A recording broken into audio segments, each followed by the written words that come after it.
स्वागत है आप सभी का आर के स्टोरी ऑफ ड्रीम पर। मैं हूं आपकी होस्ट और आज मैं आपके लिए लेकर आई हूं एक ऐसी रोमांचक कहानी the ninth disciple knows how this ends जो आपको शुरुआत से लेकर अंत तक बांधे रखेगी। अध्याय 8। ओवरपास की रात एमबीबीएस के अपने अंतिम वर्ष तक अनन्या ने उन बार की गिनती करना बंद कर दिया था जब नर्सों और जूनियर रेजिडेंट्स द्वारा चुपचाप उसे बुलाया गया था, जिन्होंने तकनीकी रूप से उससे वरिष्ठ डॉक्टरों के फैसले के बजाय उसके फैसले पर भरोसा करना सीख लिया था। उसने इसे नोटिस करना बंद नहीं किया था, बिल्कुल। वो बस अब उस याद की जरूरत महसूस नहीं करती थी कि सर्जिकल विभाग के दृष्टिकोण में कुछ मौलिक रूप से कैसे बदलाव आया था, जिसे डॉक्टर सालू के नाम के एक रेजिडेंट द्वारा 9 सहपाठियों के सामने अपनी सीमा में रहने के लिए कहे जाने के 3.5 साल बाद देखा गया था। वो आपातकालीन पोस्टिंग पर थी जिस रात सायन ओवरपास ढह गया था। ये शाम को 8 बजे के ठीक बाद हुआ, मानसून के सबसे भारी हिस्से के दौरान, जब वर्षों के स्थगित रखरखाव से कमजोर हुआ एक समर्थन स्तंभ अंततः रश और यातायात के संयुक्त वजन और 3 दिनों की लगातार बारिश के तहत ढह गया। ऊंचे रास्ते का एक हिस्सा नीचे की सड़क पर आ गया, अपने साथ 2 बसें, मुट्ठी भर कारें और दर्जनों पैदल यात्रियों और फेरी वालों को ले गया जो ओवरपास के नीचे ही मूसलाधार बारिश से शरण ले रहे थे। पहला कैजुअल्टी अलर्ट रात 8:14 के एम अस्पताल के कैजुअल्टी विभाग में पहुंचा। रात 8:30 बजे तक ये स्पष्ट हो गया था कि यह शाम के दौरान टपकाने वाले मुट्ठी भर मरीज नहीं होने वाले थे। यह एक भारी आपदा की घटना होने वाली थी, जिस तरह के लिए अनन्या के पुराने जीवन ने उसे सावधानीपूर्वक जानबूझकर अभ्यास में प्रशिक्षित किया था, जिसे इस अस्पताल ने इस दशक में ठीक से रिहर्स करने के लिए कभी भी संसाधन नहीं दिए थे। वो सर्जिकल वार्ड में थी जब एम्बुलेंस के सायरन की पहली लहर शुरू हुई, पहले हल्की, फिर तेजी से एक सतत विलाप में ओवरलैप हो गई जो पूरे भवन को निगलती हुई प्रतीत हुई। डॉक्टर खेलकर, जो नर्सिंग स्टेशन पर उसके साथ चार्ट की समीक्षा कर रहे थे, एक पल के लिए बहुत शांत हो गए, सुनते हुए, इससे पहले कि उनकी अभिव्यक्ति किसी ऐसी चीज में कठोर हो गई जिसे अनन्या ने उन पर पहले कभी नहीं देखा था। एक वार्ड राउंड का तेज परीक्षण अधिकार नहीं, बल्कि एक ऐसे व्यक्ति की केंद्रित गंभीर तत्परता जिसने 30 वर्षों के अभ्यास में इस तरह की रात को एक से अधिक बार सामने आते देखा था। उन्होंने कहा, कैजुअल्टी अभी, हम दोनों, कुलकर्णी, तुम मेरे साथ हो।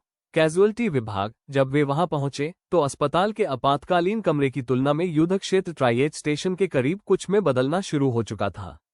स्ट्रेचर गलियारों में 3 और 4 गहरे कतार में थे, उनके बीच के फर्श पर मरीज जहां ट्रॉलियों पर कोई जगह नहीं बची थी। खून और बारिश का पानी उन टाइलों पर मिल रहा था जिन्हें साफ रखने के लिए नर्सें हारने वाली लड़ाई लड़ रही थीं।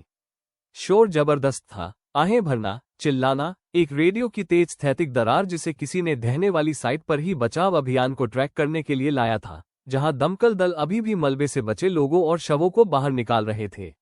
डॉक्टर खेलकर ने संकोच नहीं किया। वे एक ऐसे व्यक्ति के विशेष शांत अधिकार के साथ अराजकता में चले गए जो सहज रूप से समझता था कि इस पैमाने की आपदा में पहला काम किसी का इलाज करना नहीं था, यह अराजकता पर इतनी तेजी से आदेश थोपना था कि इलाज वास्तव में हो सके।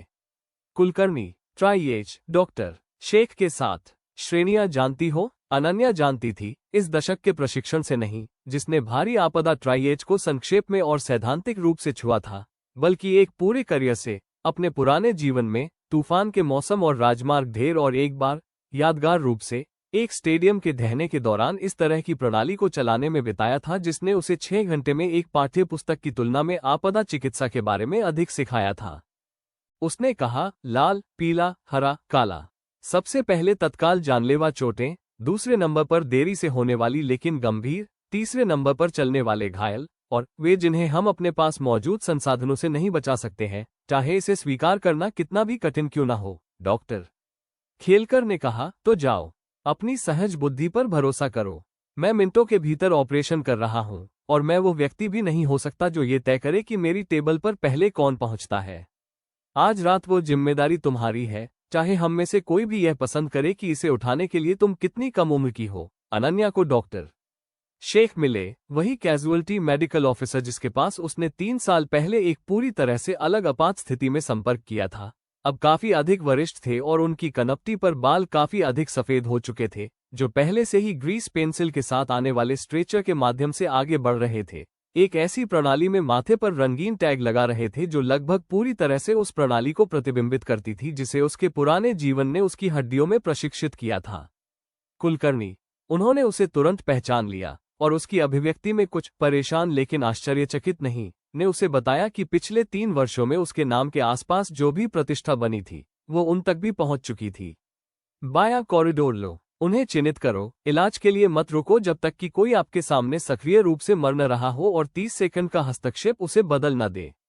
आज रात हमारे पास किसी और चीज के लिए समय नहीं है।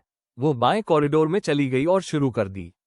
अगले 4 घंटे अनन्या के पुराने जीवन की सबसे खराब रातों से याद आने वाली विशेष भयानक लय में धुंधला गए। आकलन के बाद आकलन के बाद आकलन, दुनिया वायुमार्ग, श्वास, परिसंचरण तक सिमट गई। 4 व्यापक श्रेणियां जिनमें मानव शरीर की पीड़ा को क्रमबद्ध किया जा सकता है जब समय ही इमारत में सबसे दुर्लभ संसाधन बन गया।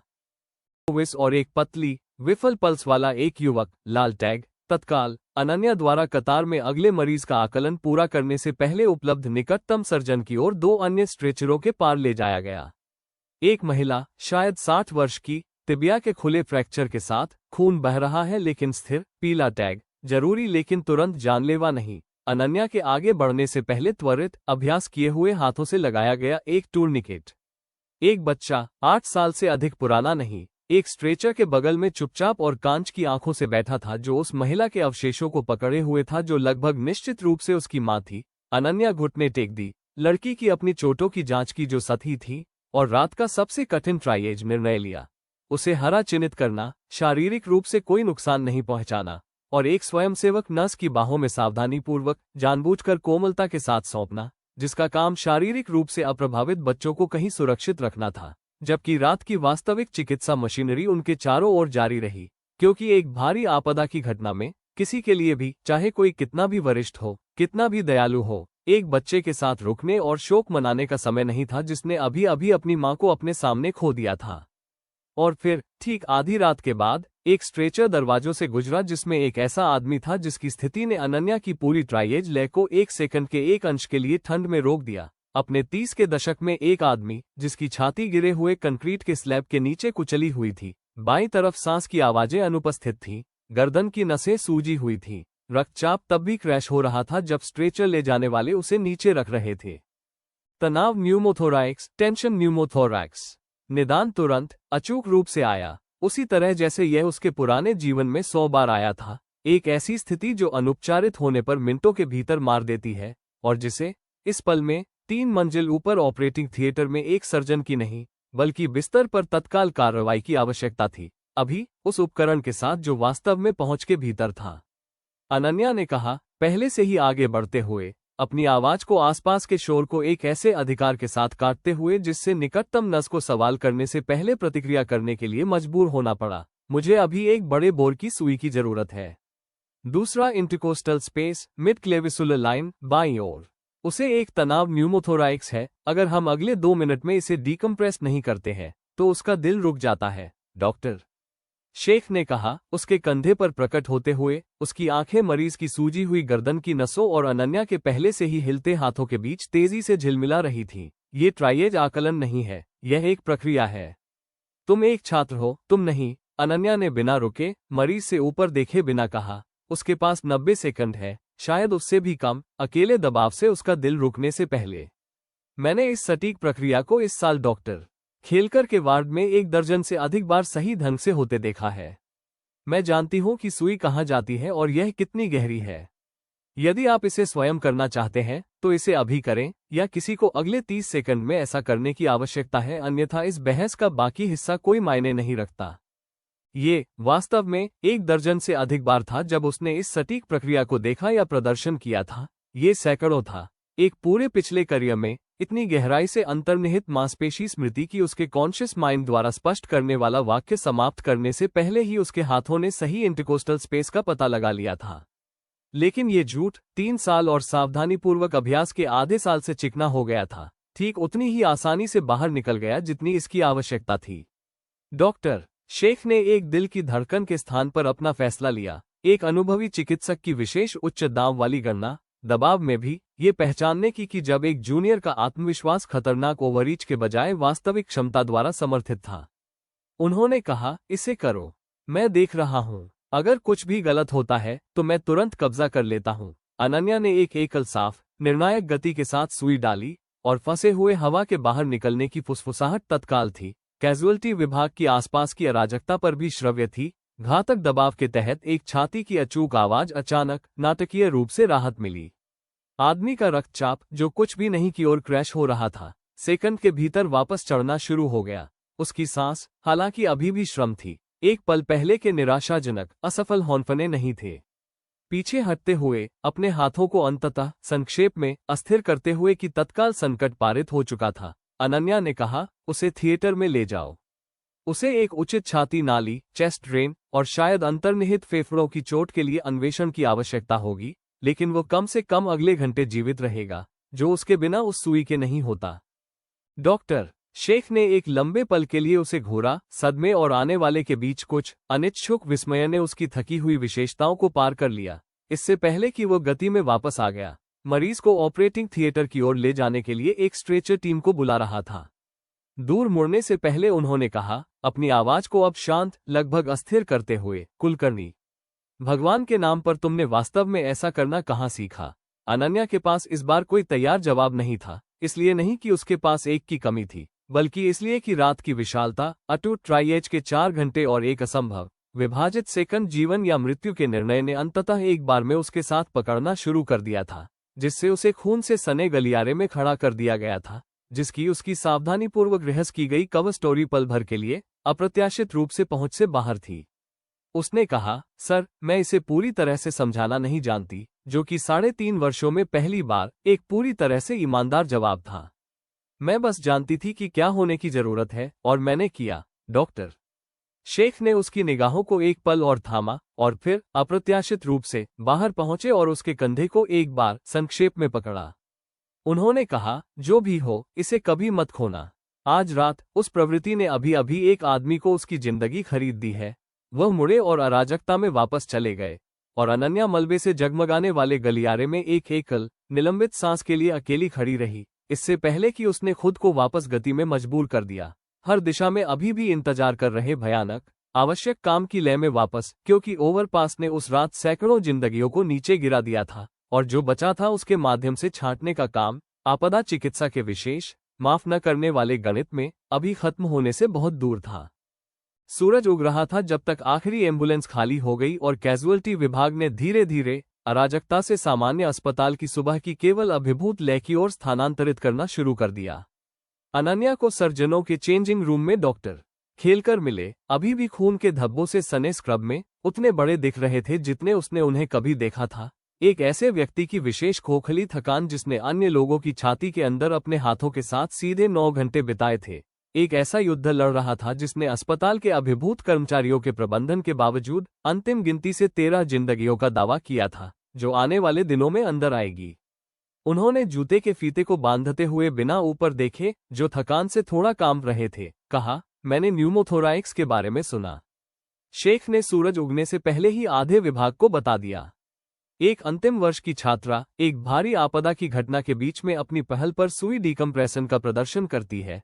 मुझे पहले डॉक्टर को बुलाना चाहिए था, सर। मैं जानती हूँ। मैंने इसके बजाय कार्य करने का निर्णय लिया क्योंकि मुझे नहीं लगा कि समय था। डॉक्टर खेलकर ने कहा, समय नहीं था। मैंने मामले की समीक्षा की। तुम सही थी, निदान के बारे में, तात्कालिकता के बारे में, प्रक्रिया के बारे में ही। यदि तुमने किसी अधिक वरिष्ठ के उपलब्ध होने का इंतजार किया होता, तो वो व्यक्ति अभी मेरे पोस्ट ऑपरेटिव वार्ड में ठीक होने के बजाय अभी मुर्देखाने में होता। उन्होंने अंत में उसे ऊपर देखा, थकान से लाल रिम वाली आंखें लेकिन तेज, अभी भी विशेष आकलन तीव्रता के साथ जिसे उसने 3.5 वर्षों में अच्छी तरह से जान लिया था। मैं तुम्हें अपनी शक्ति से अधिक होने की आदत बनाने के लिए प्रोत्साहित करने के लिए यह नहीं बता रहा हूँ, कुलकर्णी। मैं तुम्हें इसलिए बता रहा हूँ क्योंकि मुझे लगता है, आज रात के बाद इस विभाग में बहुत कम बचा है जिसे आपकी क्षमता से परे वर्णित किया जा सकता है। आपकी ट्रेनिंग में आगे क्या आता है, इंटर्नशिप, रेजिडेंसी, स्पेशलाइजेशन परीक्षाएं। मुझे नहीं लगता कि इस अस्पताल में कोई भी अब आपको देखकर केवल एक छात्र देखने में सक्षम होने जा रहा है। अनन्या ने अपने सीने में कुछ जमते हुए महसूस किया। रात की कीमत के वजन से भारी इमारत में हर हाथ के बावजूद 13 जिंदगियां अपनी सीमा से परे काम कर रही थी। इस शहर की शोक सुबह में कहीं अब एक बच्चा माहीन है, एक पूरा अस्पताल स्टाफ जो अपने बाकी करियर के लिए इस रात को ले जाएगा। लेकिन इसके वजन के नीचे कुछ और भी बस गया, शांत, कठिन से कठिन मान्यता की वो दीवार जिसे उसने 3.5 साल बिताए थे एक बार में एक अकाट्य मामला अभी नीचे आ गया था। एक भी नाटकीय पल में नहीं, बल्कि एक रात के संचित वजन में, जहां एकमात्र चीज जो मायने रखती थी उस इमारत में सभी के लिए ये थी कि क्या उसके हाथों पर वास्तव में जीवन के साथ भरोसा किया जा सकता है। वे कर सकते थे। उन पर दो पूरे जीवन में, एक रूप या दूसरे में, जीवन के साथ भरोसा किया गया था, और उसका इरादा इस विशेष जीवन की सबसे खराब रात के बाद बॉम्बे की सुबह के हल्के थके हुए प्रकाश में उस चेंजिंग रूम से बाहर निकलते हुए उस विश्वास को सही रखने में बिताने के लिए हर शेष वर्ष को बिताने का था जो उसके पास बचा था। अध्याय 9। सुबह की कीमत। अनन्या ने ओवरपास ढहने के 3 दिन बाद तक आंसू नहीं बहाए, और जब आखिरकार वे आए तो वे अपनी उम्मीद के मुताबिक अकेले किसी शांत पल में नहीं आए, बल्कि पूरी तरह से एक सामान्य मंगलवार दोपहर के बीच में हॉस्टल के बाथरूम में अपने दांतों को साफ करते हुए आए, जब अपनी मां के स्ट्रेचर के बगल में उस छोटी लड़की की कांच जैसी शांत आंखों की याद बिना किसी चेतावनी के उभर आई और बस पीछे हटने से इनकार कर दिया। वो ठंडे टाइलयुक्त फर्श पर बैठ गई। टूथब्रश अभी भी उसके हाथ में था, और उस विशेष बदसूरत बिना बचाव के तरीके से रोई जिसे उसने अपने दोनों में से किसी भी जीवन में खुद को रोने की अनुमति नहीं दी थी। अपने पुराने करियर में अपनी खुद की मरीज की हानियों के लिए नहीं, जिसे उसने 2 दशकों के अभ्यास में एक नियंत्रित पेशेवर दुख के साथ ले जाना सीखा था जो कभी सतह तक नहीं पहुंचा था। और इस दूसरे असंभव जीवन के मौके के 3.5 साल बाद एक अस्पताल के गलियारे में एक असंभव रात में जमा हुए 13 नामों के लिए इस पल तक नहीं। प्रिया उसे 20 मिनट बाद वहां मिली। उसने अपने साझा शाम के अध्ययन सत्र से अनन्या की अनुपस्थिति को देखा था और कोई सवाल नहीं पूछा। वो बस उसके बगल में टाइल पर बैठ गई, उसके कंधों के चारों ओर एक हाथ लपेटा और सन्नाटे को वो सब कुछ थामने दिया जिसे थामने की आवश्यकता थी। जब रोने का सबसे बुरा दौर गुजर चुका था, तब अनन्या ने अंततः कहा, मैं उस लड़की के बारे में सोचती रहती हूँ। 8 साल की, शायद। अपनी माँ के स्ट्रेचर के बगल में बैठी है, रो नहीं रही है, चीख नहीं रही है, बस वहां बैठी है। मेरे पास ये तय करने के लिए 30 सेकंड थे कि क्या उसे इलाज की जरूरत है या क्या उसे किसी ऐसे व्यक्ति की जरूरत है जो उसे बस उस चीज से दूर ले जाए जिसे वह देख रही थी। और मैंने फैसला किया, और मैं अगले स्ट्रेचर पर चली गई, क्योंकि ट्राइएज यही मांग करता है। लेकिन मैं ये देखने के लिए कभी वापस नहीं गई, प्रिया। मैं उसका नाम तक नहीं जानती। मैं नहीं जानती कि किसी ने उसे धीरे से बताया या नहीं कि उसकी माँ के साथ क्या हुआ, या क्या उसे किसी अन्य तरीके से अकेले उस रात बाद में पता चला। प्रिया ने धीरे से कहा, तुमने उसी घंटे एक आदमी की जान बचाई, ढहे हुए फेफड़े वाले की। आधा अस्पताल अभी भी इसके बारे में बात कर रहा है। अनन्या ने अपने हाथ के पिछले हिस्से से अपना चेहरा पोंछा। दुख की पुरानी जानी पहचानी अस्थिरता अभी भी अपने तरीके से काम कर रही थी। मैं जानती हूँ कि यह सच है, और मैं जानती हूँ कि यह मायने रखता है, और मेरा कुछ हिस्सा तो ये भी मानता है, ठीक से मानता है, कि मैंने उस रात हर ट्राइएज कॉल को सही किया, ये देखते हुए कि मेरे पास काम करने के लिए क्या था। लेकिन ये जानना कि तुमने सीमित जानकारी के साथ सही काम किया, तुम्हें सीमित जानकारी की कीमत चुकाने वाले हर व्यक्ति के वजन को धोने से नहीं रोकता है। मुझे नहीं लगता कि इसका मतलब ऐसा होना चाहिए। मुझे लगता है कि अगर यह किसी भी चीज की कीमत चुकाना बंद कर देता है, तो वह पल खुद के बारे में वास्तव में चिंता करने का होगा। प्रिया एक पल के लिए चुप रही। हर उस चीज के साथ उसने जो विचारशील देखभाल लाई थी, उसे पलटने के बाद उसने फिर से बात की। क्या ये वास्तव में ऐसा है? एक सर्जन होना, मेरा मतलब है थिएटर नहीं, निदान नहीं, वो हिस्सा जहां तुम्हें इसके बाद इसे धोना पड़ता है और अगली सुबह वैसे भी काम करते रहना पड़ता है। अनन्या ने एक ऐसे करियर के मूल्य से आने वाली निश्चितता के साथ कहा, हाँ, ये बिल्कुल वैसा ही है। कोई भी एनाटॉमी हॉल में एक कैडेवर पर खड़े होकर नसों और धमनियों के नाम सीखते हुए आपको यह नहीं बताता है। वे आपको शरीर सिखाते हैं। वे आपको यह नहीं सिखाते कि किसी और के शरीर को अपने हाथों में पकड़ने की क्या कीमत चुकानी पड़ती है, और कभी कभी सब कुछ के बावजूद फिर भी हार जाना पड़ता है। प्रिया ने पूछा, आरोप लगाते हुए नहीं, बल्कि एक दोस्त की वास्तविक खोजबीन करने वाली जिज्ञासा के साथ, जिसने 3.5 वर्षों में अनन्या को इस रास्ते को एक ऐसी तीव्रता के साथ चुनते देखा था जो कभी कभी उसकी अपनी काफी महत्वाकांक्षा से भी अधिक प्रतीत होती थी। तो फिर ऐसा क्यों करो? वो विशेषता क्यों चुनो जिसकी सबसे ज्यादा कीमत चुकानी पड़ती है, जबकि ऐसी दर्जनों अन्य विशेषताएं हैं जो आपको इसके बिना लोगों की मदद करने देंगी? अनन्या ने गालों पर सूखे आंसुओं के साथ ठंडे बाथरूम के टाइल पर बैठे हुए इस सवाल के बारे में एक लंबे पल के लिए सोचा, और पाया कि जब उत्तर आया तो वह एक ऐसी चीज की विशेष अखंड निश्चितता के साथ आया जिसे वह 2 पूरे जीवन में किसी न किसी रूप में जानती थी। उसने अंततः कहा, क्योंकि किसी को इसे धोने के लिए तैयार रहना होगा। जब स्थिति अपनी सबसे खराब स्थिति में हो तो किसी को उस टेबल पर खड़ा होने वाला व्यक्ति होना चाहिए जो फिर भी निर्णय लेने के लिए तैयार हो, ये जानते हुए कि यह गलत हो सकता है, ये जानते हुए कि इससे कोई फर्क नहीं पड़ता कि यह सही है या नहीं, इसकी कुछ कीमत चुकानी पड़ेगी। यदि इस काम को करने में सक्षम हर व्यक्ति ने एक आसान विशेषता को चुना क्योंकि वजन उठाने के लिए बहुत ज्यादा था, तो ओवरपास वास्तव में नीचे आने पर उस टेबल पर खड़ा कोई नहीं बचेगा। मैं वो व्यक्ति बनना पसंद करूंगी जो इसे धोता है और बाद में शोक मनाता है, बजाय उस व्यक्ति के जिसे कभी कुछ भी नहीं धोना पड़ता है, क्योंकि दूसरा तरह का जीवन, चाहे वो कितना भी हल्का लगे, वास्तव में वह नहीं है जो मैं चाहती हूँ। प्रिया एक लंबे पल के लिए कुछ नहीं बोली, बस अपनी दोस्त को एक ऐसे भाव से देखती रही जो पिछले 3.5 वर्षों में साधारण वफादारी से बदलकर सच्ची, नम्र प्रशंसा के करीब कुछ हो गया था। उसने अंततः कहा, तुम इसमें असाधारण होने जा रही हो, इसलिए नहीं कि तुम हमारे बैच की सबसे चतुर व्यक्ति हो, हालांकि भगवान जानता है कि तुम हो, इसलिए क्योंकि तुम वास्तव में समझती हो कि इसकी क्या कीमत चुकानी पड़ती है, और तुम अपनी आंखें खुली रखकर फिर भी इसे चुन रही हो। जो अधिकांश लोग किसी खतरनाक चीज में असाधारण बन जाते हैं, वे ऐसा इसलिए करते हैं क्योंकि उन्होंने अभी तक खुद को इसके वजन को ठीक से महसूस नहीं करने दिया है। तुम पहले ही कर चुकी हो, और तुम अभी भी यहाँ हो। अनन्या ने एक छोटी, थकी हुई मुस्कान के साथ ओवरपास के बाद से पहली बार अपनी मुस्कान को संभाला। मुझे उठाओ, कल सुबह मेरा फिजियोलॉजी प्रैक्टिकल है और मैंने अभी तक पढ़ाई पूरी नहीं की है, और जाहिरा तौर पर 13 जिंदगियों का वजन धोने वाले लोगों को भी अपनी परीक्षाएं पास करनी ही होती है। अंतिम एमबीबीएस परीक्षाएं 4 महीने बाद आईं, उस पीसने, थका देने वाली लय में जिसे अनन्या ने एक बिल्कुल अलग जीवन में बिल्कुल अलग परीक्षाओं के सेट से याद किया था। संशोधन की अंतहीन रातें, व्यवहारिक वाइवा जिन्होंने न केवल ज्ञान का परीक्षण किया बल्कि परीक्षकों द्वारा लागू किए जाने वाले जानबूझकर दबाव में स्पष्ट रूप से सोचने की क्षमता का भी परीक्षण किया। एक मुट्ठी भर कागजों और मौखिक परीक्षाओं की एक श्रृंखला के लिए नीचे आने वाले 5 साल के निवेश की धीमी, संचित दहशत, जो सैद्धांतिक रूप से एक ही बुरे दिन के साथ संचित उत्कृष्टता के वर्षों को पूर्ववत कर सकती थी।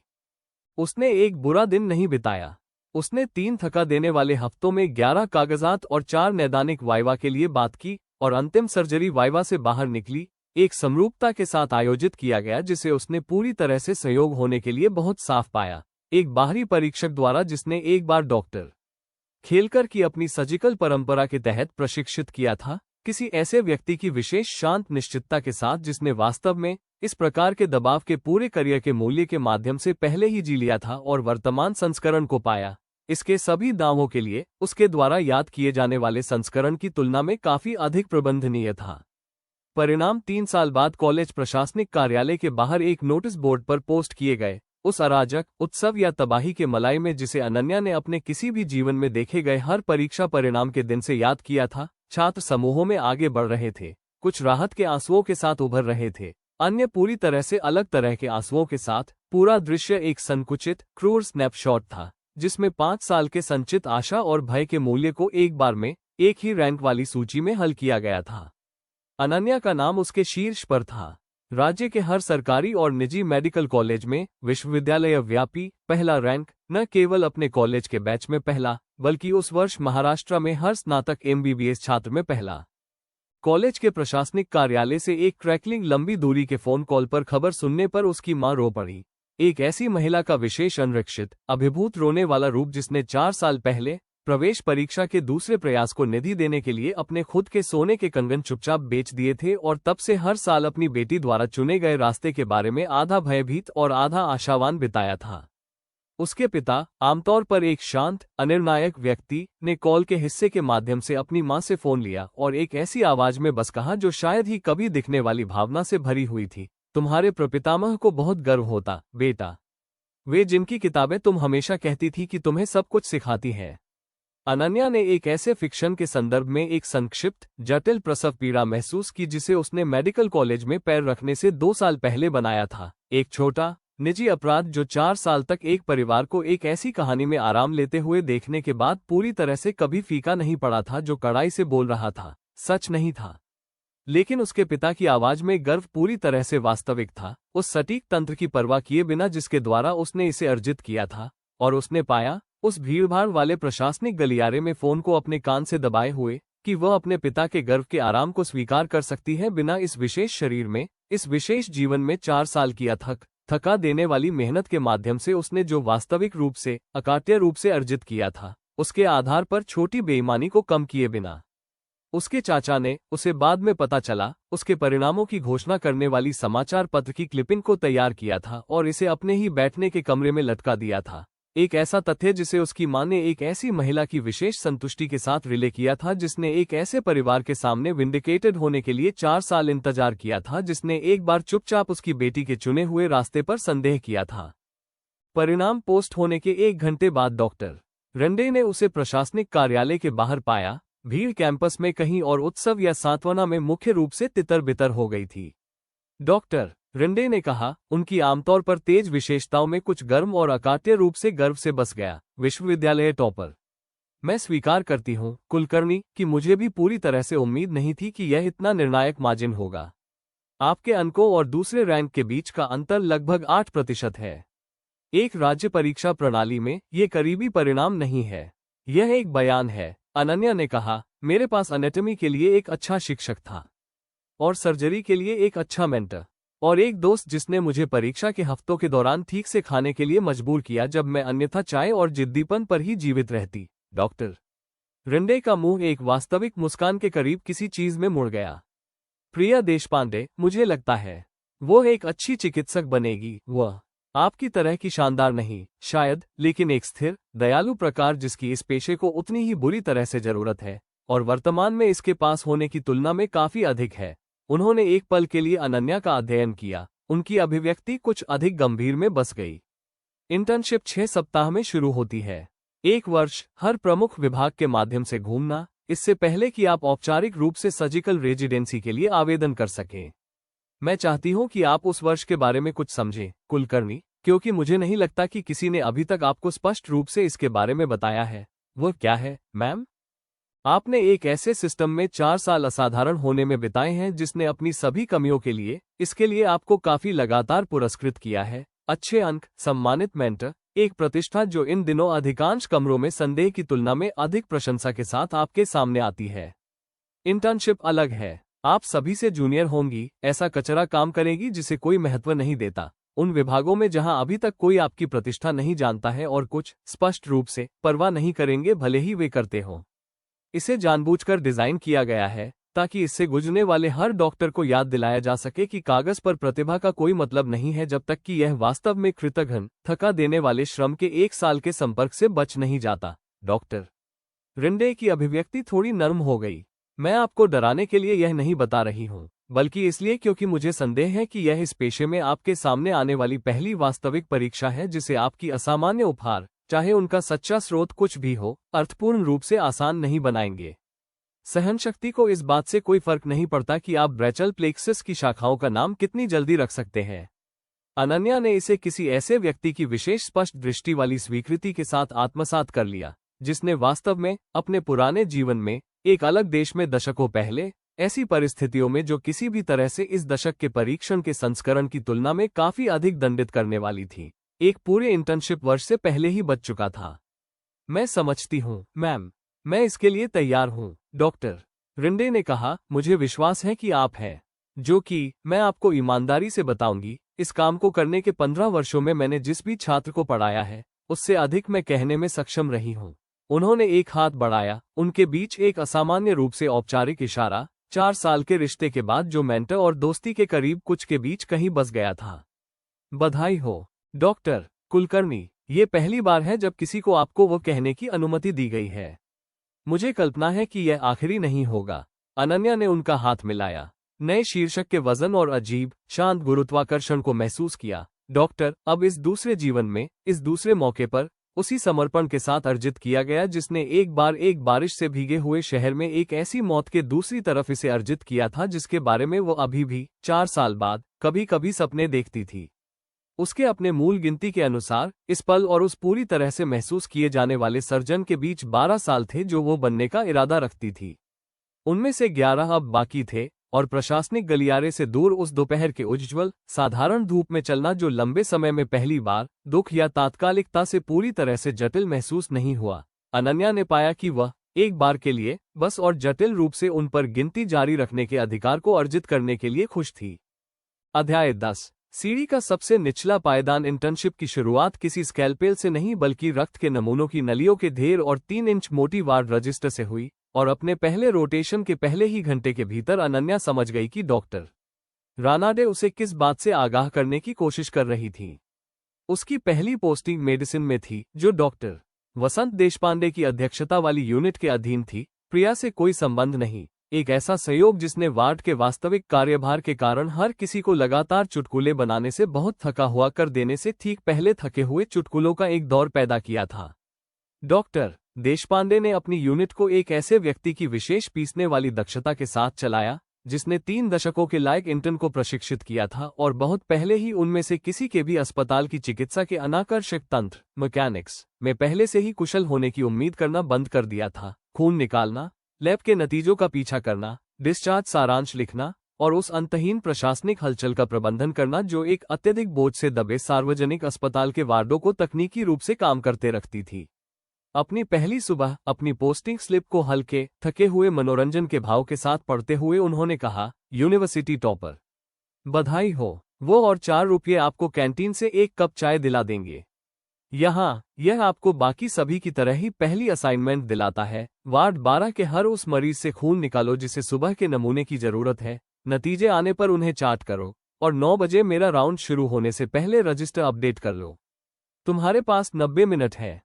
अनन्या ने पहले भी खून निकाला था, कुशलता से, आत्मविश्वास से, उसी सहज सटीकता के साथ जो इस जीवन में उसके हाथों द्वारा की जाने वाली लगभग हर चीज की विशेषता प्रतीत होती थी। लेकिन वार्ड 12 में उस सुबह 41 मरीज थे। उनमें से कई बुजुर्ग थे, कई ऐसे थे जिनकी नसें बार बार पहले नमूने लेने के कारण बैठ चुकी थी, और 90 मिनट उसके 4 साल की शैक्षणिक उत्कृष्टता की तुलना में काफी तंग विवशता साबित हुए, जिसके बारे में उसे जरूरी महसूस होने के लिए तैयार किया गया था। उसने 6 मिनट बाकी रहते अपना काम पूरा कर लिया। उसकी उंगलियां ऐंठ रही थीं। उसके सफेद कोट की बांह पर एक 80 साल के बुजुर्ग से अप्रत्याशित रूप से कठिन रक्त निकालने पर किसी का खून छलक गया था, जिसकी नसें आखिरकार पकड़ पाने से पहले 2 बार लुढ़क चुकी थीं, और हाथ में पूरा रजिस्टर लिए डॉक्टर देशपांडे के 9 बजे के राउंड में चलते हुए वो समझ गई कि 4 साल की सैद्धांतिक प्रतिभा ने कभी भी वास्तव में क्या परीक्षण नहीं किया था। वो सरासर अनाकर्षक शारीरिक सहनशक्ति जिसकी काम को मांग थी, इससे पहले कि कोई भी नैदानिक लालित्य जिस पर उसने अपनी प्रतिष्ठा बनाई थी, कभी भी खेल में आती। एक ऐसे व्यक्ति की विशेष सपाट असेसमेंट के साथ जो अपनी प्रशंसा को एक कुशलता से पूरे किए गए सुबह के कार्य की तुलना में काफी दुर्लभ अवसरों के लिए आरक्षित रखता था। रजिस्टर पर सरसरी नजर डालते हुए डॉक्टर देशपांडे ने कहा, पर्याप्त है। कल 84 मिनट के बजाय 70 मिनट का लक्ष्य रखें। वार्ड को केवल इसलिए चीजें करना बंद नहीं करना पड़ता क्योंकि आप उनके बारे में पूरी तरह से काम कर रहे हैं। इसके बाद के हफ्तों ने एक ऐसी लय पकड़ ली जिसे अनन्या ने एक ऐसे इंटर्नशिप वर्ष से गंभीर परिचित के साथ पहचाना जिसे वह एक बार पहले जी चुकी थी, दशकों पहले और एक महासागर दूर। 26 घंटे की शिफ्ट जो थकान के एक ही निरंतर खिंचाव में धुंधली हो गई। इंटर्न के बीच विकसित होने वाली विशेष खोखली आंखों वाली सौहार्दता जिनके पास साझा पीड़ा के अलावा और कुछ समान नहीं था। इस किसी भी भ्रम का धीमा पीसने वाला क्षरण की चिकित्सा मुख्य रूप से नैदानिक प्रतिभा के बारे में थी, न कि 10,000 छोटे कृतघ्न कार्यों के संचित वजन के बारे में जिन्हें रात रात भर सही ढंग से किया जाता था, जब तक कि पैटर्न प्रवृत्ति नहीं बन गया। मेडिसिन रोटेशन के 3 सप्ताह बाद उसने पाया कि उसके बैचमेट्स ने एक ऐसी गति से मोटे कैटेगरीज में खुद को छांट लिया था जिसने उसे आश्चर्यचकित कर दिया। वे जो लगातार शिकायत करते थे और प्रत्यक्ष फटकार से बचने के लिए आवश्यक न्यूनतम काम करते थे, वे जिन्होंने एक चिंतित आनंदहीन तीव्रता के साथ काम में खुद को झोंक दिया था जिसके बारे में अनन्या को संदेह था कि रेजिडेंसी शुरू होने से पहले ही बुरी तरह जल जाएगी, और एक छोटा समूह जिनमें प्रिया भी शामिल थी जो स्व विनाश के बिना वास्तविक प्रयास की कुछ टिकाऊ स्थिर लय पा चुकी थी। अपने आप को थोड़ा आश्चर्यचकित करते हुए अनन्या ने खुद को इस अंतिम समूह की ओर आकर्षित होते पाया, किसी जानबूझकर रणनीति से नहीं बल्कि इसलिए कि उसमें कुछ उसके पूरे पिछले करियर के मूल्य से ठीक इसी सबक को कठिन तरीके से सीखने के आकार में ढाला हुआ, बस थकान को या तो द्वेष या लापरवाह आत्म बलिदान में बदलने से इनकार कर दिया था।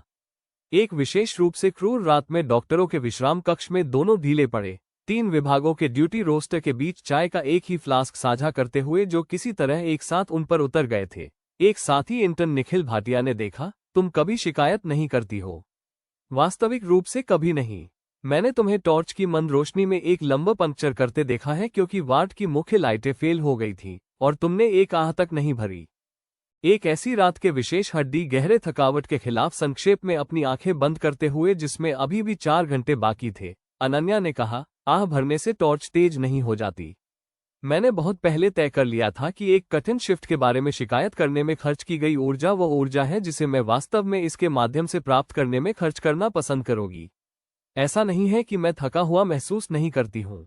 मैं इस कमरे में मौजूद हर दूसरे व्यक्ति की तरह ही थका हुआ महसूस करती हूँ। मैंने बस पाया है कि उस थकान को काम खत्म करने की दिशा में निर्देशित करना अधिक उपयोगी है, बजाय इसके वर्णन करने के कि जब मैं इसे करता हूं तो मैं कितना पीड़ित हूं।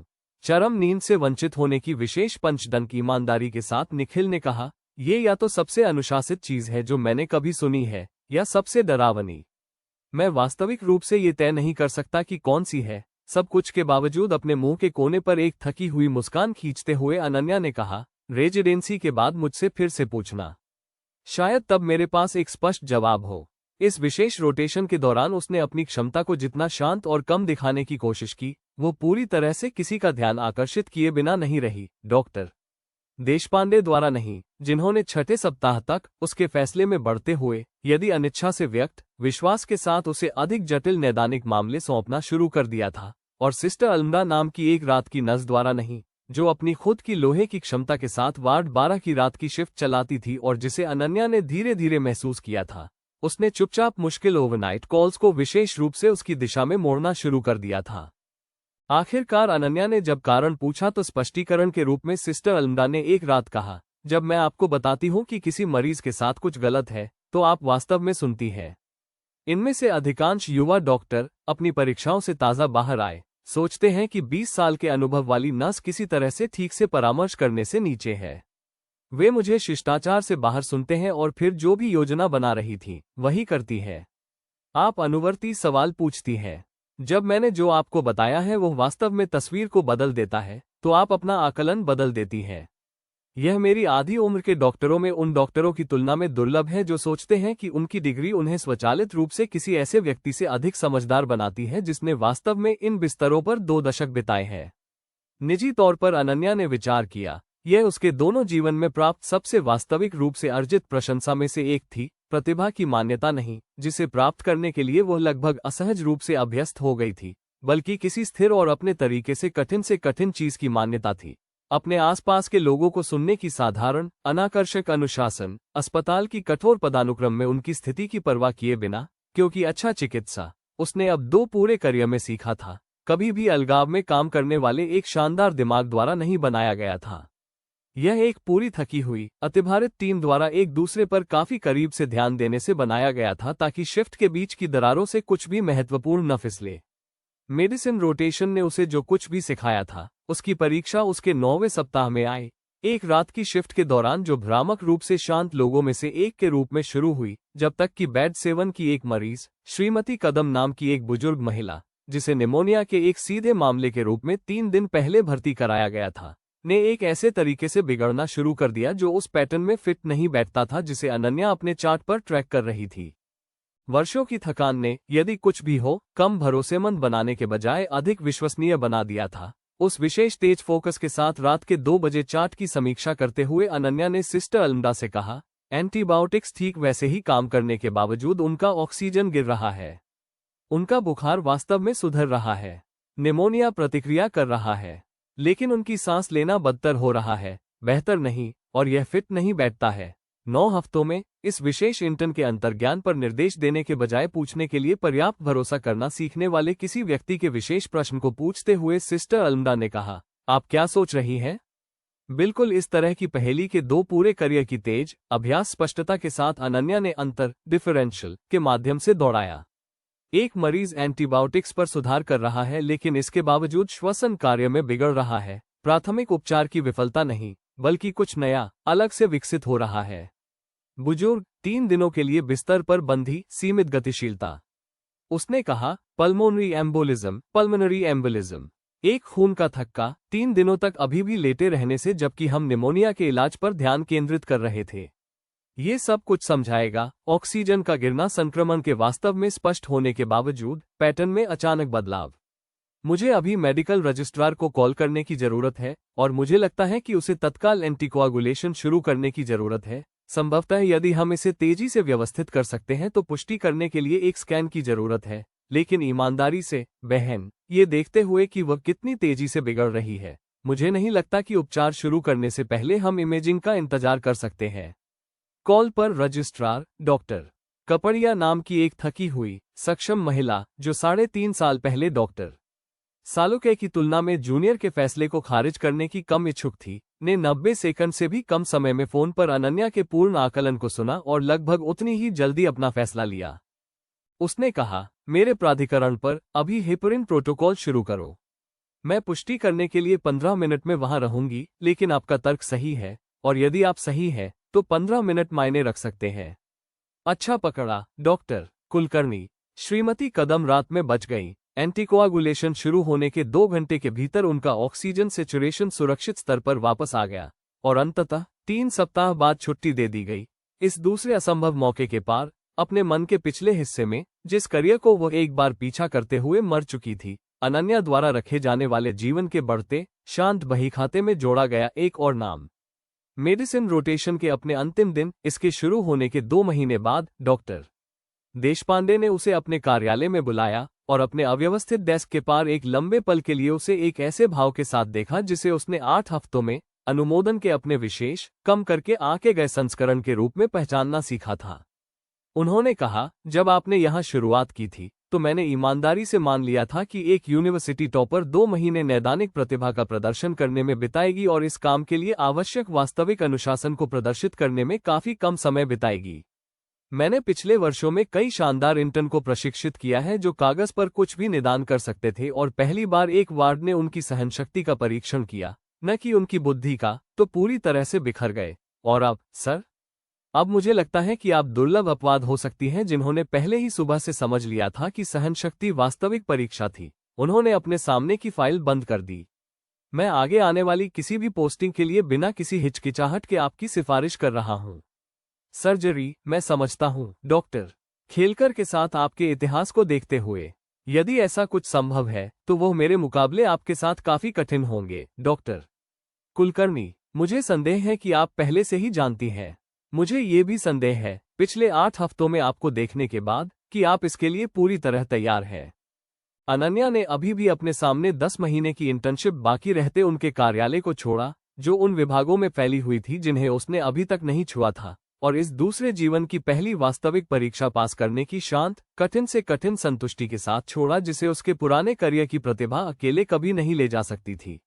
एक बॉम्बे दोपहर की साधारण हलचल के माध्यम से हॉस्टल की ओर वापस चलते हुए, उसने महीनों पहले डॉक्टर रिंडे की चेतावनी के बारे में सोचा। सहनशक्ति को इस बात से कोई फर्क नहीं पड़ता कि आप ब्रैचल प्लेक्सस की शाखाओं का नाम कितनी जल्दी रख सकते हैं, और उस विशेष स्पष्टता के साथ समझी जो इस सबक को केवल चेतावनी दिए जाने के बजाय वास्तविक रूप से जीने से आई थी, कि पुरानी महिला कितनी सही थी, और इस जीवन में इस दूसरे मौके को उस ऑपरेटिंग थिएटर को सौंपने से पहले उसे परखने के लिए अभी और कितना लंबा रास्ता तय करना था जिसकी दिशा में उसने इस पूरे जीवन को काम करने में बिताया था। 10 महीने, फिर रेजिडेंसी, फिर अंततः वास्तविक चढ़ाई शुरू हो सकती है। चलते चलते उसने अपने सिर में संख्या की गिनती करते हुए पाया कि उसे प्रतीक्षा से उतनी आपत्ति नहीं थी जितनी कि उसके पुराने, अधीक्षण हिस्से को, वह हिस्सा जो याद रखता था कि जीवन कितनी संक्षेप में चल सकता है, एक बार उससे उम्मीद की जा सकती थी। अध्याय 11। रेजिडेंसी। सर्जिकल रेजिडेंसी की परीक्षा अपनी डिजाइन से ही अत्यंत कठिन थी। एक लिखित परीक्षा जिसने लगभग 60% आवेदकों को सीधे तौर पर बाहर कर दिया था, और उसके बाद 3 वरिष्ठ सर्जनों के एक पैनल द्वारा लिया जाने वाला एक वाइवा, मौखिक परीक्षा था, जिनके बीच में कुछ ही मिनटों में आत्मविश्वास से भरे युवा डॉक्टरों को हकलाने वाली अनिश्चितता में बदलने की ऐसी ख्याति थी जो उन्होंने खुद अर्जित की थी। अनन्या ने अपने इंटर्नशिप वर्ष के आधिकारिक रूप से समाप्त होने वाले उसी सप्ताह में दोनों परीक्षाओं के लिए हिस्सा लिया, और वाइवा से यह पूछे जाने पर बाहर निकली कि एक ऐसे काल्पनिक मरीज में फटे हुए तिल्ली, स्प्लीन के सर्जिकल प्रबंधन का वर्णन करें जिसका रक्तचाप परीक्षक कृत्रिम रूप से, जानबूझकर हर बार खराब कर रहे थे जब उसने कोई योजना पेश की, जिससे उसे काल्पनिक मरीज की स्थिति के काल्पनिक मृत्यु की ओर बढ़ने के साथ वास्तविक समय में अपने दृष्टिकोण को संशोधित करने के लिए मजबूर होना पड़ा।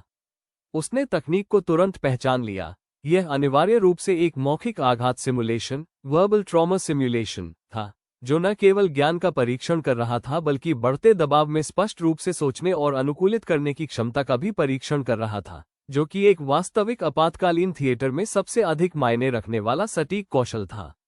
उसने एक दूसरे जीवन में लगभग समान अभ्यासों के माध्यम से जूनियर रेजिडेंट्स को चलाया था, और पैनल के तेजी से बिगड़ते परिदृश्य का उत्तर उसी शांत, अनुकूली स्पष्टता के साथ देते हुए पाया जिसकी उसने कभी अपने स्वयं के प्रशिक्षुओं से मांग की थी, कि परीक्षा उसकी योग्यता की परीक्षा से कम और एक ऐसी सोच के लिए एक अजीब, औपचारिक घर वापसी की तरह महसूस हुई जिसे उसने जितना महसूस किया था, उससे अधिक याद किया था।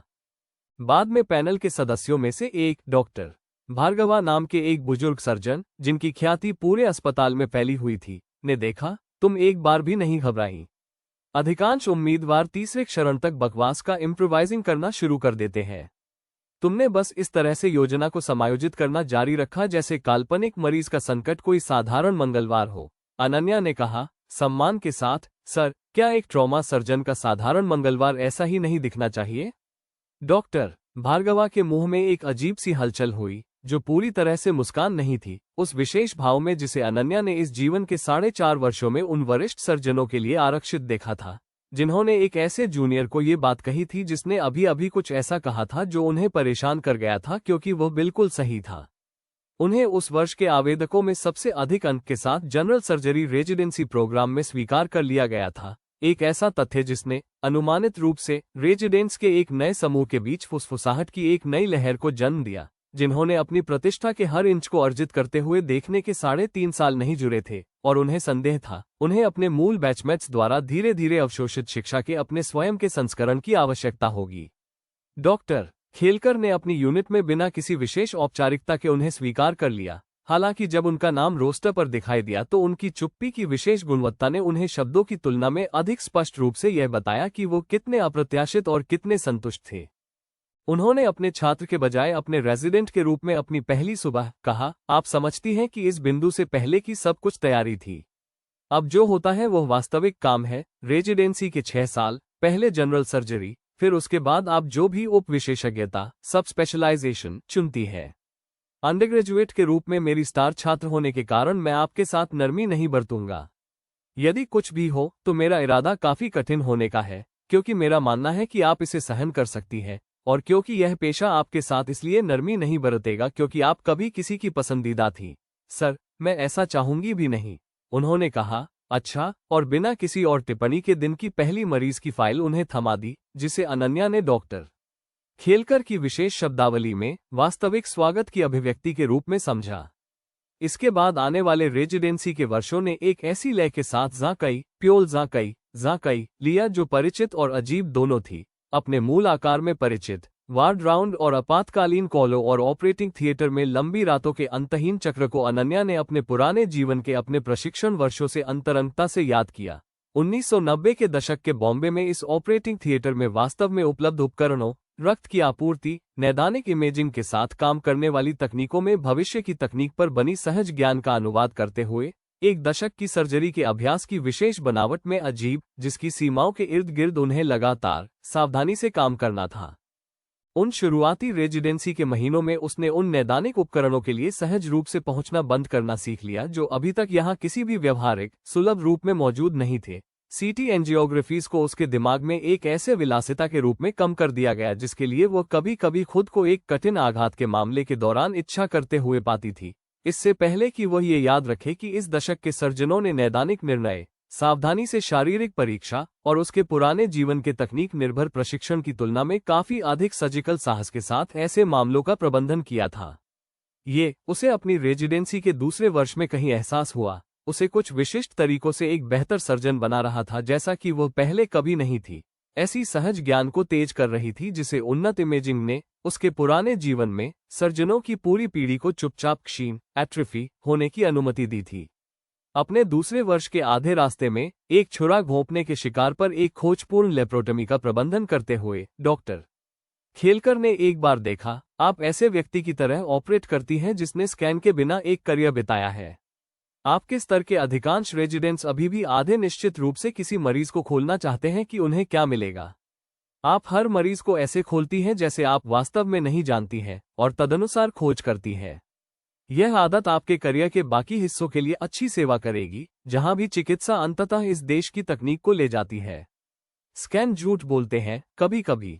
सावधानी से खोज करने वाले हाथ लगभग कभी नहीं बोलते।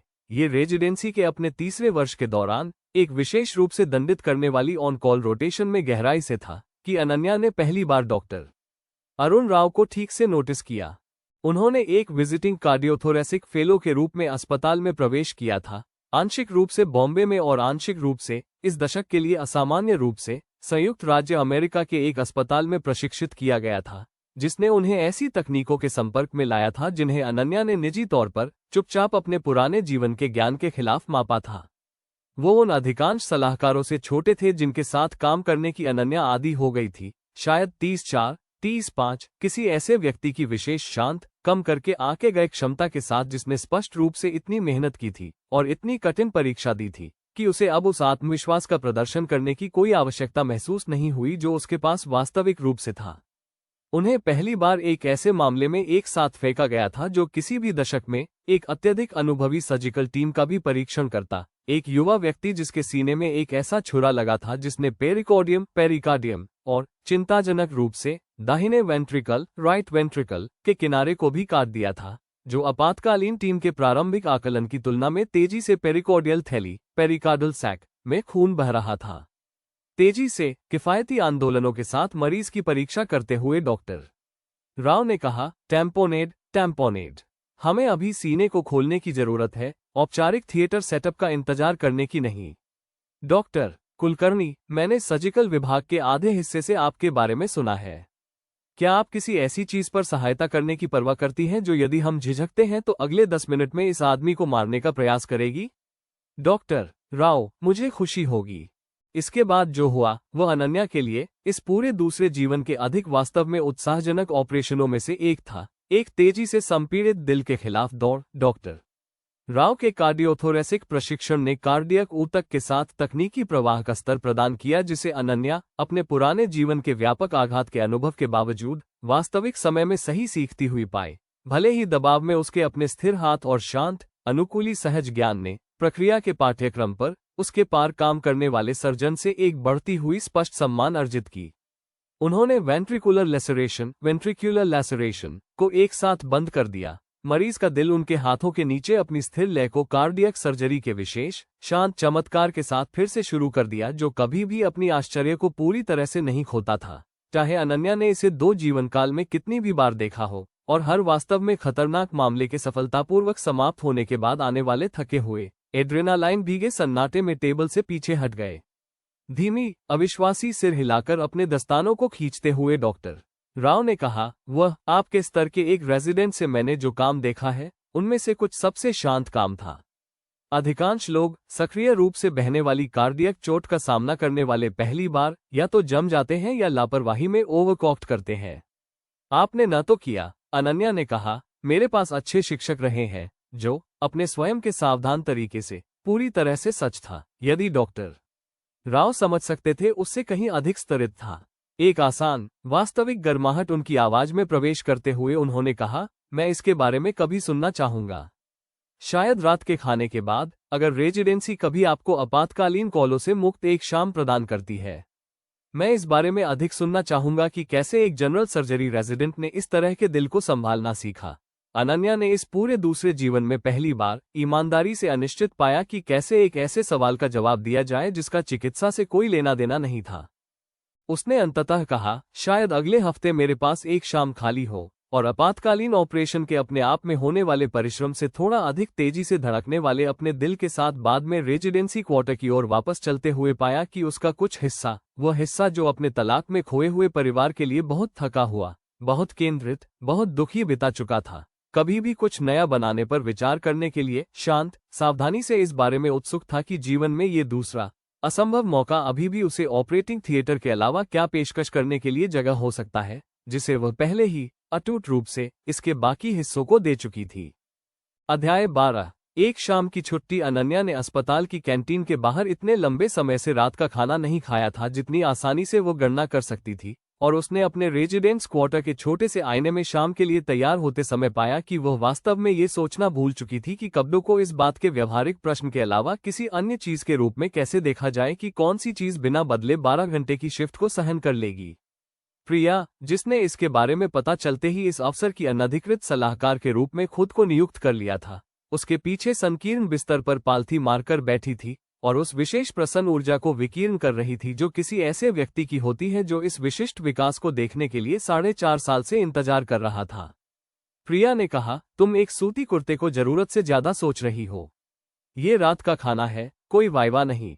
अनन्या ने स्वीकार किया। मैं वर्तमान में जितने घबराए हुए ऊर्जा का प्रबंधन कर रही हूँ, उससे कम घबराहट के साथ मैंने 4 वाइवा दिए हैं, जो, अगर वो खुद से ईमानदार थी, तो एक ऐसी महिला की ओर से लगभग शर्मनाक स्वीकारोक्ति थी जिसने एक बार पूरे पिछले जीवन में अस्पताल के बोर्ड की पूछताछ का सामना किया था और उसकी नाड़ी 70 से ऊपर नहीं बढ़ी थी। मैं पूरी तरह से यह नहीं समझ पा रही हूँ कि इसके लिए तैयारी करना इतना कठिन क्यों महसूस हो रहा है। प्रिया ने कहा, क्योंकि एक वाइवा केवल आपसे उस चीज का बचाव करने के लिए कहता है जिसे आप पहले से जानती हैं। उसके पास निदान संबंधी सहज ज्ञान के विपरीत आनुपातिक रूप से वह विशेष कोमल ज्ञान प्रतीत होता था, जिसे अनन्या ने यह मानना शुरू कर दिया था कि प्रिया के अपने आत्मघृणा करने वाले संयम की तुलना में काफी बेहतर था, जो आमतौर पर उसे स्वीकार करने की अनुमति देता था। यह आपसे वास्तव में अपने लिए कुछ चाहने के लिए कह रहा है, उस सर्जन बनने के अलावा जिसे आपने 5 साल से हर किसी को ये बताने में बिताए हैं कि आप बनने का इरादा रखती है। ये ईमानदारी का एक बहुत कठिन प्रकार है। अनन्या ने उस हल्के हरे रंग के कुर्ते के कॉलर को नीचे करते हुए इस पर विचार किया जिस पर उसने अंततः फैसला किया था, और कुछ आश्चर्य के साथ पाया कि प्रिया का अवलोकन एक असहज सच्चाई के करीब उतरा था, जिसकी उसने डिनर से पहले की आकस्मिक सलाह से उम्मीद नहीं की थी। उसने इस पूरे दूसरे जीवन को अब 5 साल उस पल से गिनते हुए जब वो 15 साल की उम्र के बुखार से भरे शरीर में किसी अजनबी की यादों के साथ जागी थी, लगभग पूरी तरह से एक एकल अटूट उद्देश्य पर केंद्रित रखा था। उसने अपने पुराने जीवन के परिवार और करियर और शांत साधारण सुखों के लिए कभी कभी खुद को दुख की अनुमति दी थी। उसने प्रिया के साथ और मेंटर्स के छोटे से दायरे के साथ, जिन्होंने उसे स्पष्ट रूप से देखने के बजाय खारिज करने का विकल्प चुना था, आभारी दोस्ती की अनुमति दी थी। लेकिन उसने 5 वर्षों में खुद को कभी भी किसी भी चीज को उतना अनिश्चित, उतना कमजोर, उतना व्यक्तिगत चाहने पर गंभीरता से विचार करने की अनुमति नहीं दी थी, जितना कि आज रात का डॉक्टर अरुण राव के साथ डिनर चुपचाप अकाट्य रूप से प्रतिनिधित्व करता है। उसने ज्यादातर खुद से ही स्वीकार किया। हालांकि बिस्तर से देख रही प्रिया ने इसे स्पष्ट रूप से सुना। मैं वास्तव में नहीं जानती कि मेरे पास इसके लिए जगह है या नहीं। मेरे पास अपने आगे ट्रेनिंग के 7 और साल है, कम से कम इससे पहले कि मैं वो सर्जन बनूं जिसके लिए मैंने शुरुआत की थी। मैं यह नहीं जानती कि इसके बिना कुछ और कैसे चाहा जाए कि यह उस योजना की कीमत न चुकाए। प्रिया ने कहा, शायद इसकी कोई कीमत चुकानी न पड़े। शायद आपको ये पता लगाने की अनुमति है कि यह वास्तव में क्या है इससे पहले कि आप ये तय करें कि यह योजना के लिए खतरा है। वे दादर के पास एक छोटे, बिना दिखावे वाले रेस्तरां में मिले, जिसे डॉक्टर राव ने विशेष रूप से चुना था। उन्होंने समझाया, क्योंकि यह शहर की उन एकमात्र जगहों में से एक था जो रात के 10 बजे के बाद भी भरोसेमंद रूप से खुली रहती थी और उन डॉक्टरों के अनियमित शेड्यूल को समायोजित करती थी जिन्हें बिना किसी चेतावनी के किसी भी समय भोजन से दूर बुलाया जा सकता है। एक तिरछी, आत्म जागरूक मुस्कान के साथ उन्होंने कहा, एक कार्डियोथोरेसिक फेलो को डेट करने का व्यावसायिक खतरा, जिसने तुरंत अनन्या को उसकी उम्मीद से अधिक सहज महसूस कराया। यह मानते हुए, निश्चित रूप से, कि यह डेटिंग के रूप में योग्य है और मैंने स्थिति को बुरी तरह से गलत नहीं समझा है, जिस स्थिति में मैं माफी मांगता हूं और हम केवल 1 घंटे के लिए कार्डियक एनाटॉमी पर चर्चा कर सकते हैं और इसे व्यावसायिक विकास कह सकते हैं।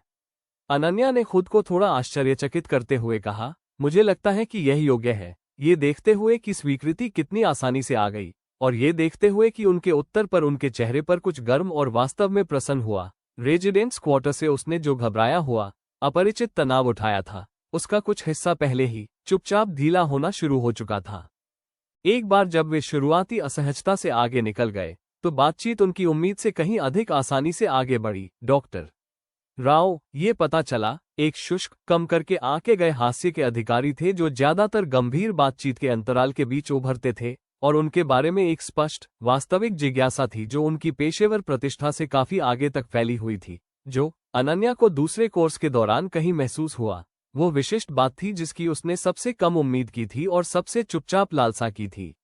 जब उसने धीरे से पूछा कि किस बात ने उन्हें वास्तव में उससे डिनर करने की इच्छा जगाई, बजाय इसके कि वे पेशेवर दूरी से केवल उसके सर्जिकल सहज ज्ञान की प्रशंसा करें, तो उन्होंने कहा, मेरे साथ काम करने वाला हर कोई मुझसे कार्डियक मामले के बारे में बात करना चाहता है। अस्पताल का आधा हिस्सा पहले से ही इसे किसी तरह की किंवदंती में बदल चुका है। वो रेजिडेंट जिसने एक आदमी का दिल सक्रिय रूप से विफल होने के दौरान अपने हाथों को स्थिर रखा।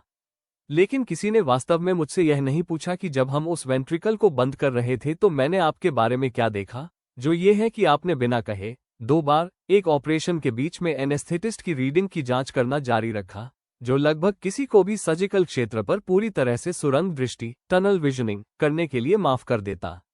ये कच्ची प्रतिभा नहीं है, डॉक्टर कुलकर्णी। यह कोई ऐसा व्यक्ति है जो पूरी तरह से समझता है कि सर्जरी एक टीम है जो एक जीवन को एक साथ रखती है, न कि एक व्यक्ति द्वारा किया जाने वाला एकल अभिनय।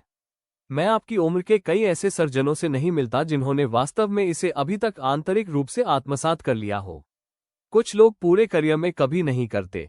इस अवलोकन पर अनन्या के सीने में कुछ गर्म महसूस हुआ, चाहे वो चापलूसी न हो। हालांकि इसने चापलूसी के अधिक सार्थक चचेरे भाई के रूप में काम किया, किसी ऐसी चीज के लिए वास्तविक रूप से सटीक रूप से देखे जाने का विशेष आनंद जिसे उसने अपने अंदर कच्ची नैदानिक गति की तुलना में कहीं अधिक महत्व दिया था, जिस पर अधिकांश लोग ध्यान केंद्रित करते थे। डॉक्टर रानाडे के संकीर्ण पंखे से ठंडे कार्यालय और निर्विवाद बनाम केवल अच्छे के बारे में चेतावनी के बारे में सोचते हुए उसने कहा, मेरे पास शुरुआत में एक मेंटर थी जिन्होंने मुझे बताया था कि किसी उत्तर को जानना किसी ऐसे कमरे में उपयोगी होना जानने के समान नहीं है जहां अन्य लोग किसी की जान बचाने की कोशिश कर रहे हों।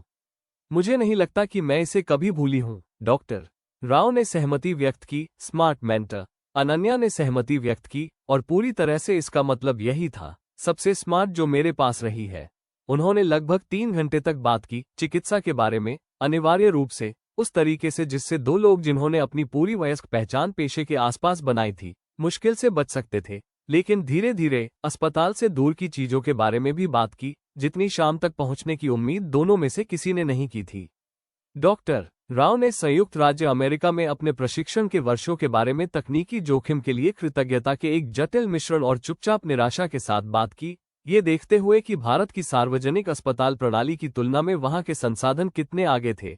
एक ऐसी निराशा जिसे अनन्या ने एक ऐसे अंतरंगता के साथ पहचाना जिसे वह कभी भी पूरी तरह से उन्हें समझा नहीं सकती थी। डिनर के बाद आने वाली चाय के दूसरे कप के कहीं पार उन्होंने स्वीकार किया, कभी कभी मैं वहां स्थायी रूप से रहने के बारे में सोचता हूं। उपकरण, फंडिंग, अनुसंधान के अवसर, ये करीब नहीं है अनन्या। यह एक ही बातचीत भी नहीं है। जिन आधे सर्जनों के साथ मैंने वहां ट्रेनिंग ली है, वे पहले से ही भारत आना पूरी तरह बंद कर चुके हैं। मैं पूरी तरह समझता हूं कि क्यों, अनन्या ने कहा, लेकिन आप वापस आ गए।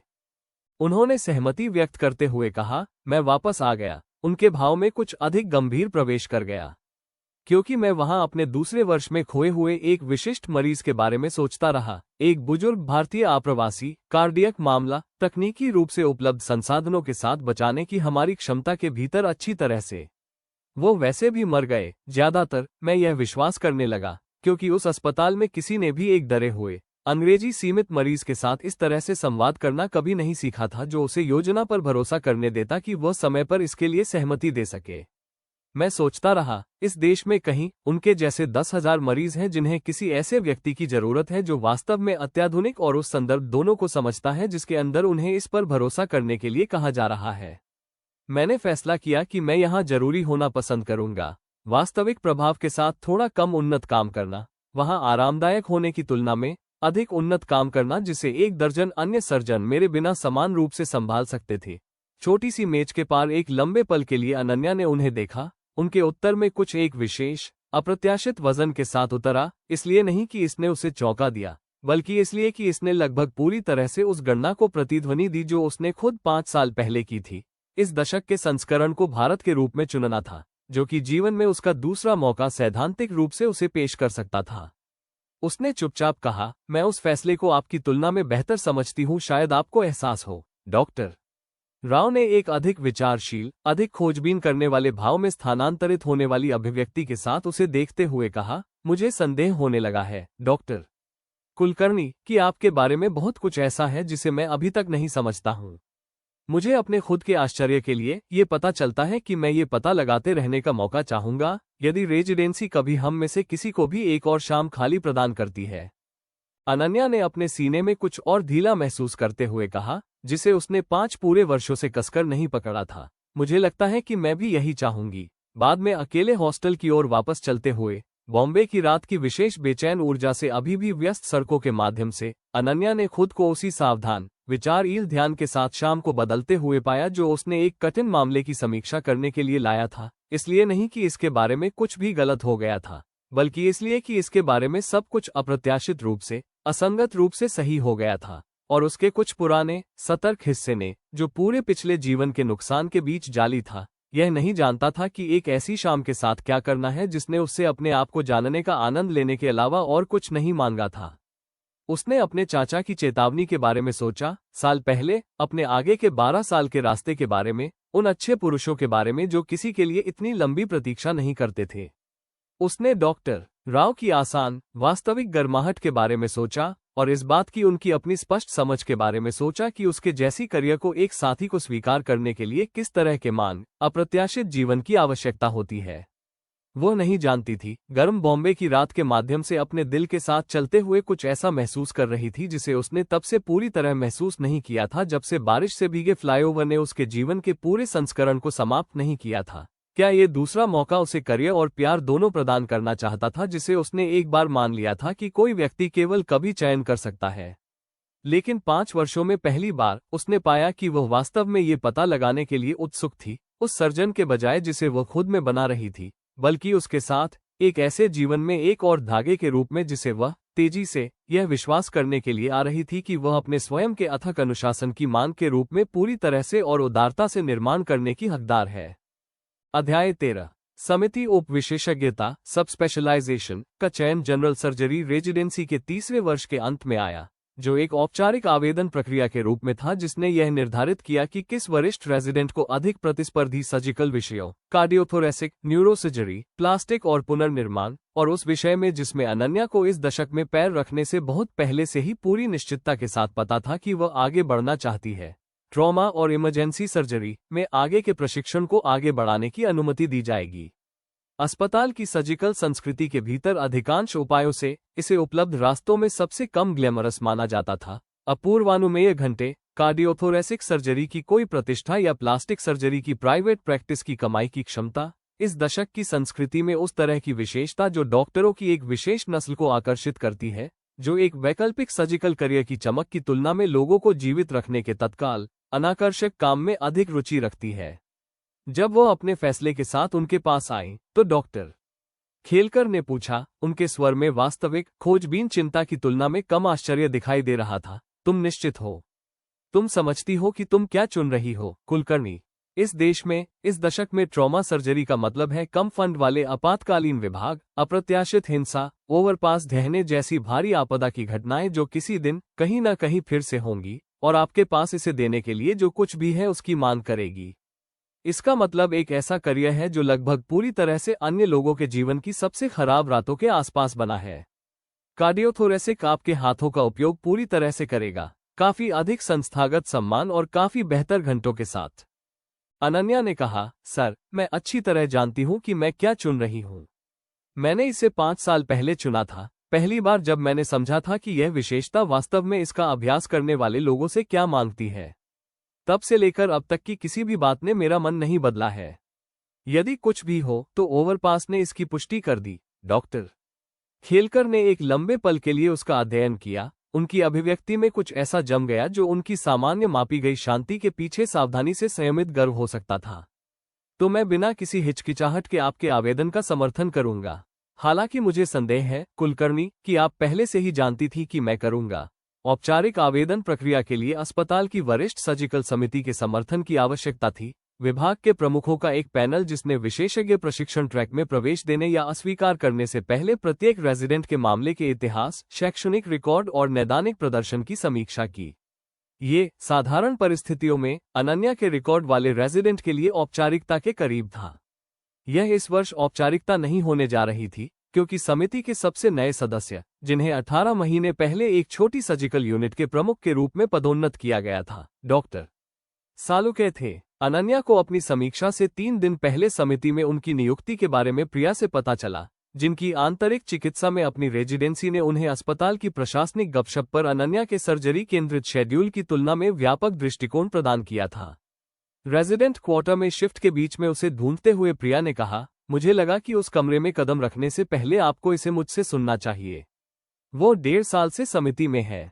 किसी ने भी इसका जिक्र आपसे नहीं किया है क्योंकि स्पष्ट रूप से सर्जिकल विभाग के अधिकांश लोगों ने ईमानदारी से यह भूल गए हैं कि आपके बीच कभी कोई खराब खून था या नहीं। ये 6 साल पहले की बात है, अनन्या, और आपकी प्रतिष्ठा उस पहली साल के कॉरिडोर की बहस से इतनी दूर तक बढ़ चुकी है कि जो लोग वहां नहीं थे वे बस ये याद नहीं रखते कि यह हुआ था।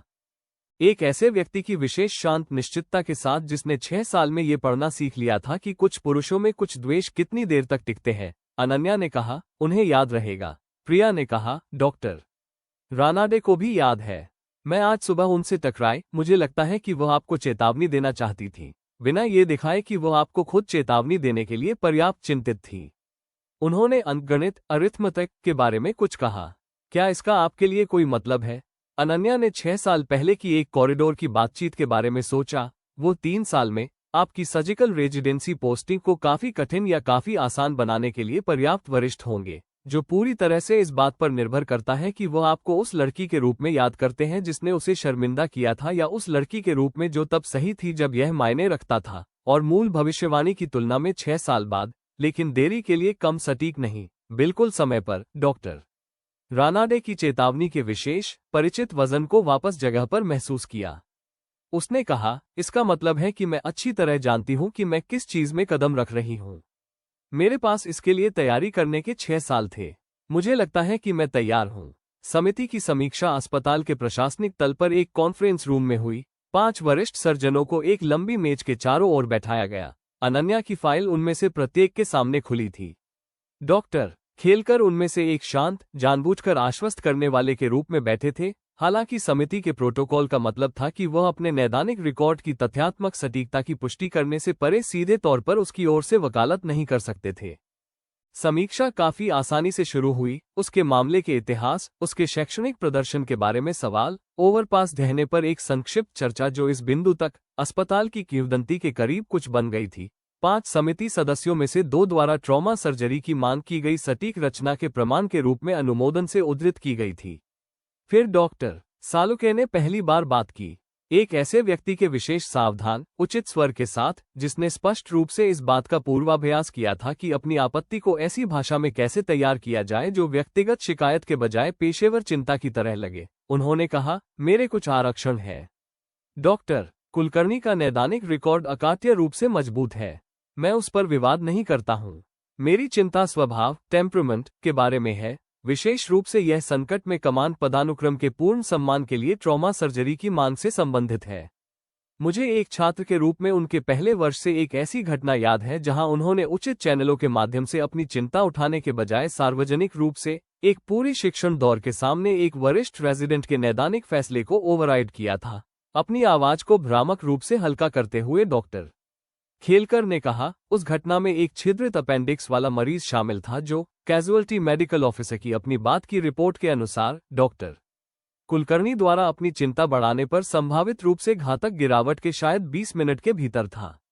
मैंने वो रिपोर्ट पढ़ी है। मेरा मानना है कि इस समिति के कई सदस्यों ने भी ऐसा किया है। अपनी सावधान आवाज में एक हल्की सी धार लाते हुए डॉक्टर सालुके ने कहा, मैं परिणाम पर विवाद नहीं कर रहा हूं। मैं प्रक्रिया का सवाल उठा रहा हूं। ट्रॉमा सर्जरी कोई ऐसी विशेषता नहीं है जो एक जूनियर सर्जन को सहन करती है, जो स्वतंत्र रूप से तय करती है कि उसका अपना निर्णय स्थापित श्रृंखला के आदेश को ओवरराइड करता है जब भी वह व्यक्तिगत रूप से मानती है कि दांव इसे न्यायसंगत बनाने के लिए काफी ऊंचे हैं। ये ठीक वही स्वभाव है जो भारी आपदा के परिदृश्य में लोगों की जान ले लेता है, जहां किसी भी एक डॉक्टर की व्यक्तिगत प्रतिभा की तुलना में समन्वय अधिक मायने रखता है। अनन्या ने अपनी छाती में पुराने परिचित गुस्से को उठते हुए महसूस किया, आरोप के सार पर नहीं, जिसे उसने थकी हुई स्पष्टता के साथ पहचाना। 6 साल के व्यक्तिगत द्वेष के चारों ओर सावधानी से कपड़े पहनाए गए एक वास्तविक निष्पक्ष चिंता के रूप में, बल्कि उस विशेष अभ्यास कौशल पर जिसके साथ डॉक्टर सालुके ने एक ऐसी आपत्ति का निर्माण किया था जो साधारण खारिज करने के बजाय एक वास्तविक उत्तर की आवश्यकता के लिए पर्याप्त उचित लगती थी।